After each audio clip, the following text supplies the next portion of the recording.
Hi there, good morning. Welcome to Sunnyside Journals. Welcome to 30 minutes of my day. I haven't done one of these. It feels like in forever. Um, but today is the day I have to get back to work on As You Like It. And then I still have a few others that I'm working on. Today is going to be an eventful day. I think I'm going to try out the punch cradle. We'll give it a go. So, I've done that little bit more work on the inside cover, cutting the end papers, inking around the edges, prepping pockets with that Art Nouveau paper. I sewed around the edges. I'm not sure whether I showed that last time or whether I did it after I turned the camera off. I haven't tied these yet. Maybe I should do that. Let me make sure that I am in camera. Okay, woohoo. I'm just going to do this right now. I can decide later if I want to completely trim them off or leave them a bit long. I think I want to leave them a bit long. I do have plans to put a raggedy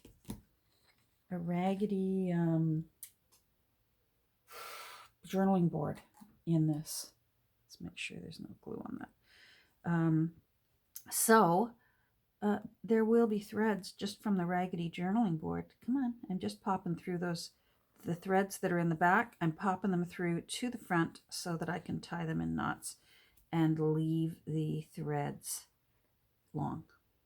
So you just tug on the thread from whatever side it is you want it to be on, because if I didn't want the knots or threads visible, I would pop them through to the back and then snip them off, and you'd never be the wiser. But as ever, I rather like it. So I tie them in knots.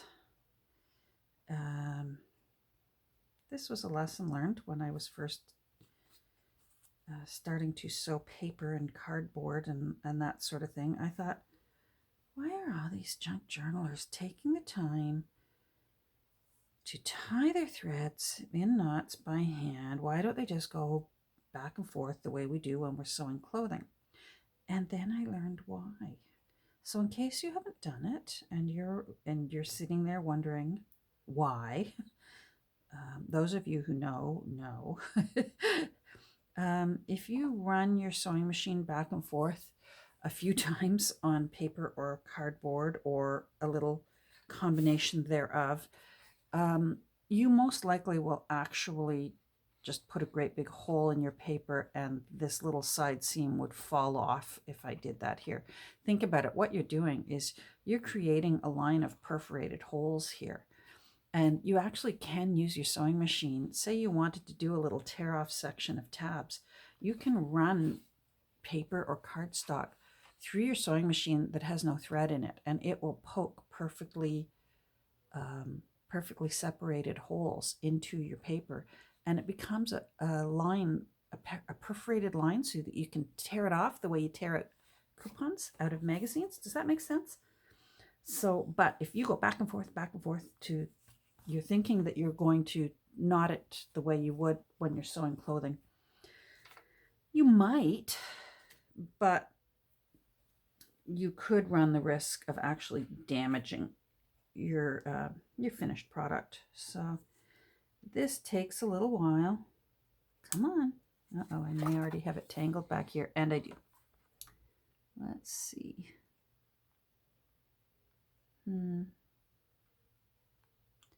Yep, that's already in a tangle. It's got itself in a kerfuffle. I'm just seeing if I can loosen this tangle or not.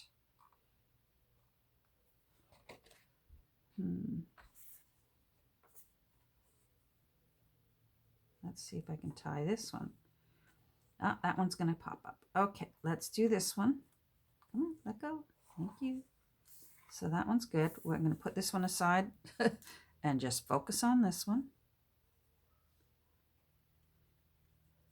This will just take a second, but as ever, we have 30 minutes and I get done what I get done, and that is all my phone will let me have. So I hope you're doing well. Thank you to everyone for your lovely comments on my little sharing of the few books that I had the great good fortune to illustrate many years ago. I can't believe when I had forgotten how long ago it was, because as is common when we get older, you lose track of time, and it feels like it was yesterday that I was doing all that artwork. And then when I started seeing, you know, the paperwork and such, I don't think that's going to come up. And you know what? I'm quite all right with the one thread underneath. I will glue it down as is anyhow. I'm just going to trim these a bit. They're quite long. I had really lost track of how long ago I did all that artwork. When I think about it, my youngest child was only 6. And I was trying to get it done in the evenings because I was homeschooling. So, you know, I would, not that I was teaching my children. As I mentioned before, we unschooled. They did quite a lot of child-led learning, but we still facilitated for them. So there were lots of visits to the library during the day, we had a drop-in group that we were a part of, and visits down to the waterfront. We lived right on the shore of Lake Ontario then, and we could just walk right to the waterfront, which was wonderful. And the children loved going down there and seeing what they could find that day. So my days were still quite busy, but I think back on it now, I think that's, for me at least, wow, it's a good thing I was young, because I'm imagining all I was doing back then, and it's exhausting. Oh boy. All right, I'm loving this. I'm very happy with it. I did I put the template for sewing in the signatures on the back of the fabric that I've chosen. So I guess it's going to look something like that. As ever, this golden paper that's underneath will get trimmed out, so it will look like that when it's done. I love it. Now, I made another decision yesterday, so let's just move this over. Oh, I'm going to need to poke these. I'll keep this. That needs to be poked. I looked over the papers from the text block. They're not in very good shape. They're quite mushy. There's a lot of staining and discoloring, and it's not very desirable. Let me see. It looks like this could, no, that's not too bad. No, it's holding on. All right. Not bad. Not bad. I figured out, I sort of got myself an approximate age for this because there was no copyright date in it. But it does say, where was it? Somewhere. Might be on the inside of the front page, which is what my original point was. That I will use the front page, but that's the only one that I'm going to put in. It is going to be an art and a sketchbook, so I'm not worried about putting too many of these pages into it, because it's meant for someone who wants to either write or draw and sketch, or maybe maybe markers or watercolors. Oh, hold on. That's the sweetie pie. Oh my goodness. My sweetie pie was talking so much. He had so much to catch up with me about, and I completely forget what I was talking about. Oh, how old it is. I think it's just after Victoria had died, because it's not old enough to be pre-Victoria. And on one of the pages, it says to His Majesty, the King. One of these pages, it says His Majesty. So there was a king on the throne when this was published. Here it is. Here it is. Text printed by T&A Constable. Printers to His Majesty.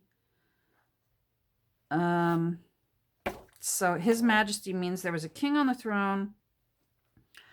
And there's no way that this is so old that it's pre-Victoria. So it's got to be post-Victoria, most likely her son. So yeah, early 1900s. I mean, not too early, but you know what I mean. Anyhow, so that's very interesting. Now I have to change my timer because I didn't turn it off. So I've got, let's see, it's we're at 11 minutes. So that means 19 minutes. Let's just reset this. There we go. So anyhow, I'm still thinking about, after doing that corner fold back here, now I'm second guessing myself. I'm thinking maybe I should not use the whole page. I'm thinking I should trim this and glue it right onto the page. That'll stabilize it, and it'll be good to go for however long this book is enjoyed by someone. Yep, okay, decision made. So that actually changes things too, because this page actually had this plate on the back here, which is fine. As I've mentioned, I've never read or seen As You Like It. Apparently it's a comedy. So I don't know the storyline, but I love this picture of the two ladies in the garden. So I was going to replace the other plate with this plate.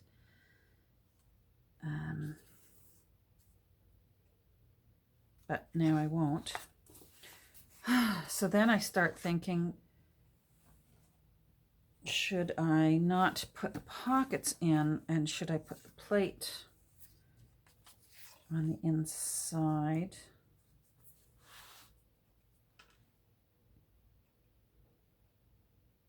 I wonder if I could cut that down the middle and put half on here and half. I'm going to have to think about it. I don't have to decide that right away. Or else I can just simply pull all the plates out of the book and send them to the new owner and let the new owner decide what they would like to do, because they're very pretty. The artwork is so delicate, and I love the colors. They're just very gentle and peaceful. And all right, I'm not going to think about it right now. So that means I'm back at this, and I need to create a new template. I'll show you the kind I usually do. Where is it?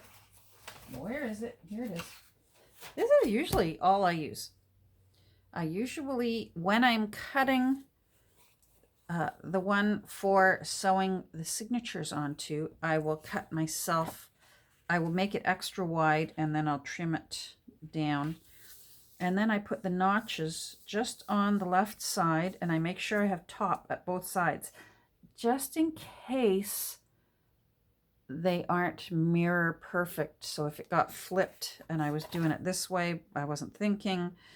And I learned this the hard way back when I used to do a lot of little golden book journals. If you're not absolutely certain that your notches are mathematically either way, you can poke your holes in and have them completely not fit onto your template. So I always write top, for the top. And that way I know what the notches are. So, and then what I do is I usually just use my great big paper clips and hold my signature papers in place. I open it up. Oh, here we go. Keep going. There we go. I open it up to the center, and then I place this here, and then I simply use my awl, and I close it, and I can feel my awl underneath, and I push down with these fingers, and I poke it out the side, and I just go down that way and poke it out the side. But I'm very interested to see if possibly punching it through on a cradle will make the holes easier for the needle to go in and out of. I'm giving myself a fresh side here because that side is uneven.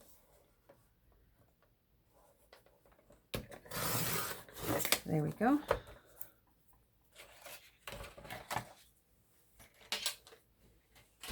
Now I just want to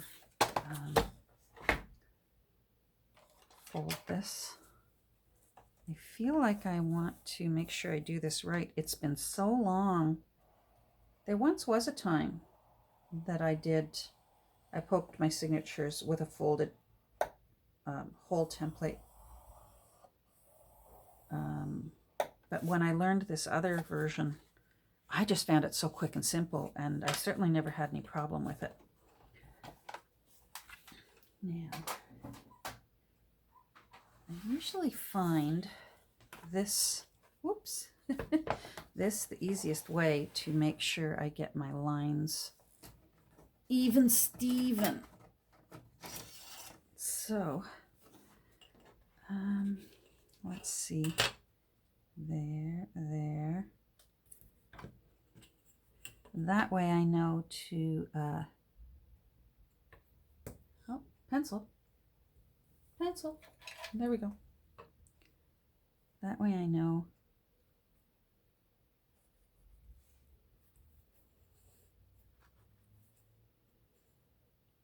that I've got it exactly where I want it.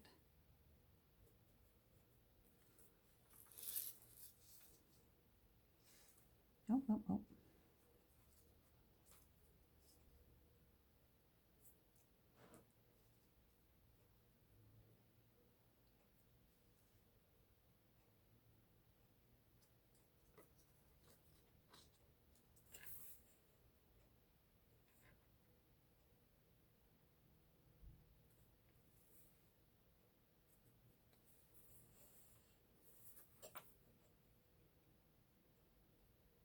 I'm just using the grid marks on this pad.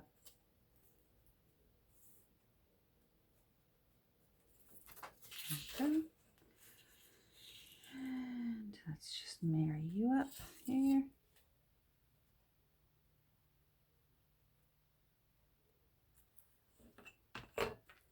There. Boy, we've had a busy birthday week in our family. And then the busiest one is coming up. August and September are utter chaos for us. Wonderful chaos, don't get me wrong. What a blessing to have such a big, wonderful family. But chaos nonetheless. So I just give it a little hash mark, and then I'll go in with a hole. Now Nancy's already tried hers. Oh, perhaps I should also go into that. That needs to be over a little bit. There we go. Hold on, I'm going to go get it. So what happened was, how I ended up with a punch cradle, and I'm very grateful to Missy for this. I'll put a link to the Etsy shop where I ordered these from. I was trying to come up with something, a little gift, a little thank you gift to send to Nancy. She's just so generous with me. And it is true. She lives in an area of Ontario. Her thrift stores are phenomenal for gear for junk journaling.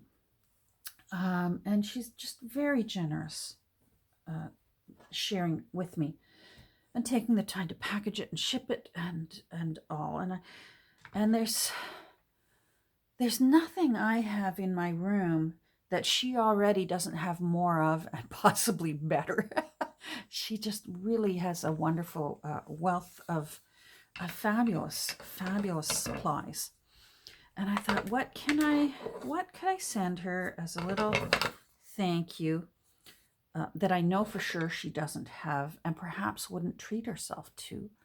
And then one day she mentioned she was poking holes in signatures, and she mentioned that maybe one day she would get a punch cradle. And I thought, there we go. That's what I'll get her. So I did a little bit of research. I sort of looked for the one that I thought I would like, and what appeals to me. Because we both had tried that one that I think We Are Memory Makers put out a while back. And I think she used hers for a little longer than I did, but I did not like it at all. This just seemed better. I'm a little worried about how... Anyhow, off topic here. So I ordered one for her, the Etsy shop. It was fabulous, very good communication. I said, I don't want it sent to me. I want to send it as a gift to someone. Can we do that? Absolutely, yes. Let me know what you would like to write on the note, and I will include a note. Boy, that's just going to fit. Woo-hoo. Which we did. And then because of COVID, the U.S. Postal Service promptly lost the punch cradle. So we were patient, both of us, the shop owner and me, giving them time to find it. Where is it? Where is it? They had no idea where it is. Nobody could find the punch cradle. And so she gave me a few options, and I said, I really, really wanted to send this to my friend. And she said, don't worry about it. I'll send her another one tomorrow through a different shipper, and which I appreciated very much. And oh yeah, that is more sturdy once it's in. Wow, Nancy, you're right. You said it would be. And it was there within a couple days. And this was shipped from Texas cast across the border and up to southern Ontario. So,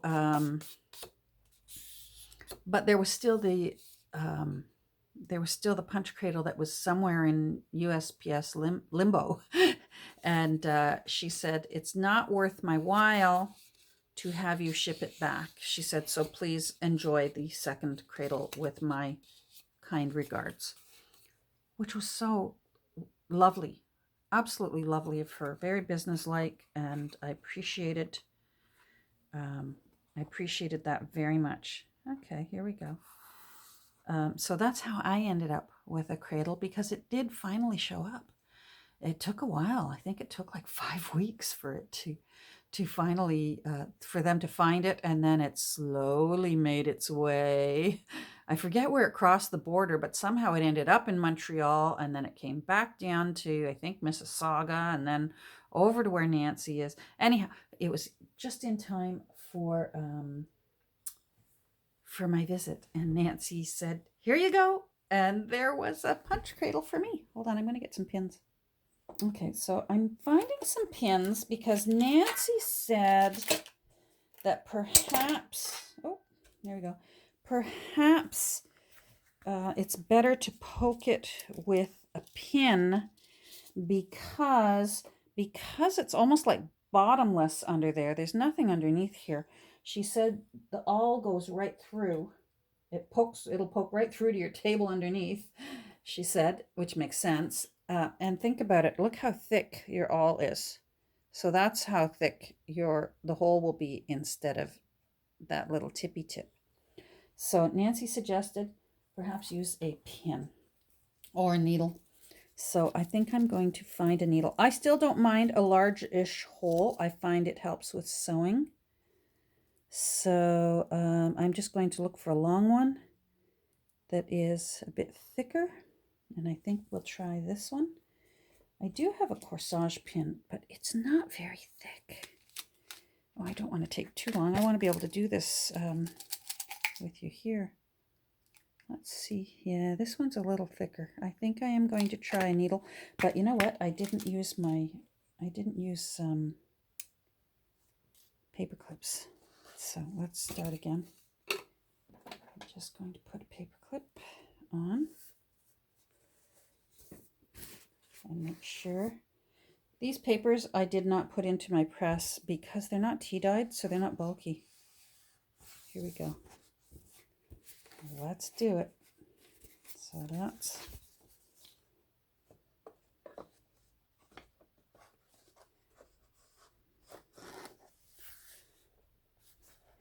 that's right down in. This is nerve-wracking. And there is the top, and that's the top. All right. So that's in there, nice and firm. I'm just going to flip these down and over. And let's see. Now I will keep my corsage pins out. I like to put one corsage pin in because I have had paper slide even in paper clips. And I find that just by keeping one hole pinned through with a corsage pin, I can still marry up the holes very easily when it comes time to sew. All right, so let's do this. Center it right through. Whoa. Okay, I got to tell you, I'm nervous. Uh-oh. Uh-oh, I didn't get it right through. Oh, there we go. I almost need a bobbin, or not a bobbin, a thimble. Hold on. This is my big one. Smaller. Smaller, smaller, smaller. Yeah, that's better. Okay.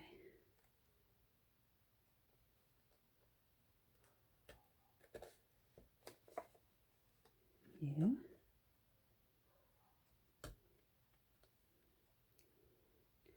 All right, this isn't so easy. Uh-oh. Maybe by the 7th signature, I'll be good at this. But live and learn, right? Yeah, see, that's moved. No, it isn't. I've got a different size in there. I didn't measure it. Well, fortunately, I got lots of paper, so let's take a look, see what I've done. I think my papers are larger than what my template is.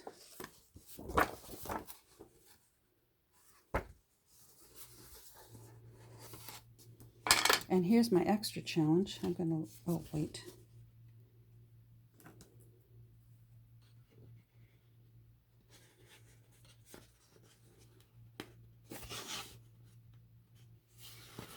There we go.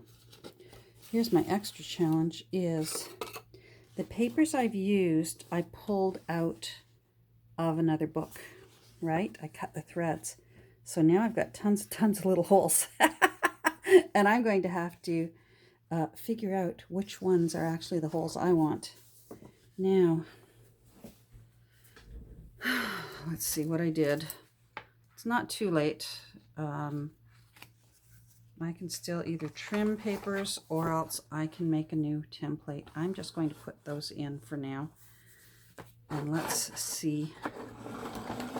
Let's do some problem solving here. What have I done? So that's the top. That marries up. And that's the bottom. And that's a little bit longer.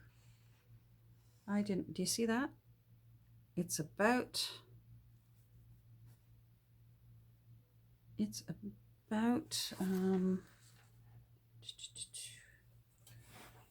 1/16 of an inch longer.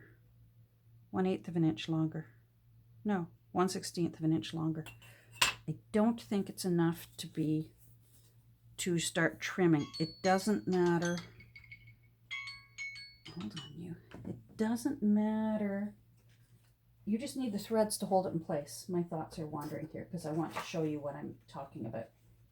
I do believe this is still going to work fine. It's not going to affect the appearance, and it's not going to affect if this fits in the book. Let's move this out of the way. I want to be able to show you before my timer runs out. So, where's this? Let's pretend this is the side. So if that goes in there, you turn that way, down, down, down, you turn that way.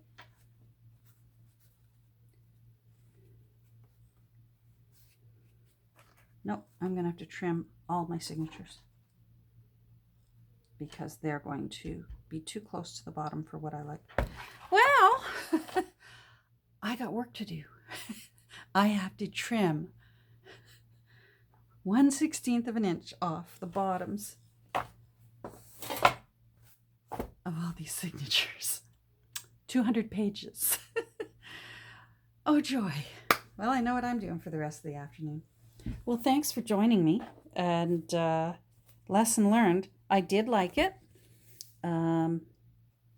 I'm quite sure this is going to be good. I think I've solved what I'm going to do. I will just use a pencil. This wouldn't happen if I used solid paper, okay? My challenge here with the extra holes, I created for myself because of using paper that was pulled out of a book, a folio that was pulled out of a book. I'm just going to put a little faint pencil mark on the holes that I want, and then I'll know to find them when it comes time to start sewing. So wish me luck. I'm going to have a lot of cutting to do this afternoon. So take care. Have a great rest of your day, and we'll talk soon. Bye.